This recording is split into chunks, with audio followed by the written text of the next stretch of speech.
চিকিৎসা নাগরিক জীবনের মৌলিক অধিকারের একটি। বাংলাদেশের সরকারি হাসপাতালগুলোতে দেওয়াও হচ্ছে চিকিৎসা সেবা, কিন্তু এসব হাসপাতালের চিকিৎসা সেবা নিয়ে নানা অভিযোগ রয়েছে রোগীদের।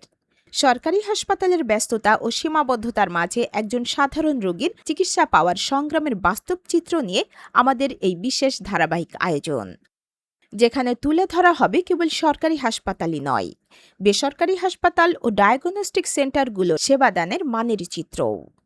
মফস্বল থেকে সঙ্গে করে নিয়ে যাওয়া টেস্টগুলো 2 সপ্তাহ আগের। আমাদের রোগী ভর্তি হয়ে বেডে যাওয়ার পর চিকিৎসক এসে তাকে বলেন, ওই টেস্টগুলো চলবে না, আবার টেস্ট করতে হবে। সবগুলোই হাসপাতালে হয়, কিন্তু 2-1টা টেস্ট হাসপাতালে করালে রিপোর্ট পেতে দেরি হয়ে যাবে। দ্রুত করতে হলে বাইরের কোনো ডায়াগনস্টিক সেন্টার থেকে করতে হবে। অপারেশন নির্ভর করছে কত তাড়াতাড়ি রিপোর্টগুলো হাতে আসছে তার উপর। সুতরাং বিন্দুমাত্র দেরি না করে টেস্টগুলোর জন্য বেরিয়ে পড়লেন আমাদের রোগী। অসুস্থ, পেটে ব্যথা এবং অভুক্ত।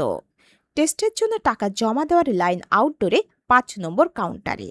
লম্বা লাইন। 1200 টাকা জমা দিয়ে রক্তের 7 রকমের টেস্ট করতে দিলেন। তারপর চলে গেলেন হাসপাতালের বাইরে রাস্তার ওপারে থাকা পপুলার ডায়াগনস্টিক সেন্টারে। পপুলার ডায়াগনস্টিক সেন্টারে ঢুকতেই হাতের বামে পরপর 6-7টি কাউন্টার। শেষ দুটো কাউন্টারের সামনে 2-1 করে লোক দাঁড়ানো।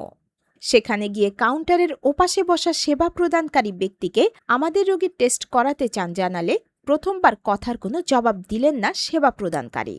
দ্বিতীয়বারও কোনো সাড়া দিলেন না তিনি। তারপর উঠে গেলেন কোথায় যেন। পাশের জনকে টেস্টের কথা বললে তিনি বললেন 1 নম্বর কাউন্টারে যাওয়ার জন্য। অগত্যা 1 নম্বর কাউন্টারে গেলেন আমাদের রোগী। সেখানে তখন একজন সেবাগ্রহীতা সেবা নিচ্ছেন। তার পেছনে দাঁড়ালেন তিনি। চোখ বুলিয়ে প্রতিটি কাউন্টারের সেবাদাতার মুখের দিকে তাকালেন আমাদের রোগী। দেখলেন কারো মুখে কোনো হাসি নেই। কোনো সেবাদাতা কোনো সেবাগ্রহীতার সঙ্গে হাসি মুখে কথা বলেন না, বলছেন না। ব্যাপারটা ভীতিকর। কুষ্টিয়ার পপুলার থেকে তিনি আল্ট্রাসোনোগ্রাম করিয়েছিলেন 1600 টাকায়, কিন্তু এখানে আল্ট্রাসোনোগ্রামের জন্য 2000 টাকা দিতে হলো। আর অ্যামাইলেজ লাইপেজের জন্য 1400 টাকা জমা দিলেন। তারপর চলে গেলেন 3য় তলায়। আল্ট্রাসোনোগ্রাফির কামরার সামনে সিরিয়াল তৈরি করা নারীর বয়স হবে সর্বোচ্চ 25। এই বয়সে মেয়েরা অন্তত হাসি খুশি হয়, কিন্তু এর মুখে কোনো হাসি নেই।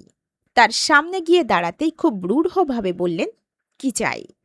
রোগী বললেন, আল্ট্রাসোনোগ্রাম করাতে চাই। আগের কাগজপত্র আছে? আছে তো। কই সেগুলো? হাসপাতালে রেখে এসেছি। মনে হলো বেশ রেগে গেলেন মেয়েটি। ওগুলো সঙ্গে না এনে হাসপাতালে কেন রেখে এসেছেন? যান নিয়ে আসুন।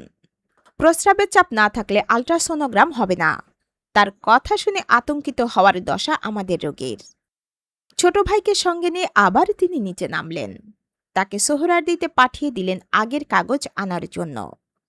পানি কিনে পেট ভরাতে লাগলেন প্রস্রাবের চাপ বাড়ানোর জন্য। কারণ আবার তিনি ধমক খেতে চান না কারো।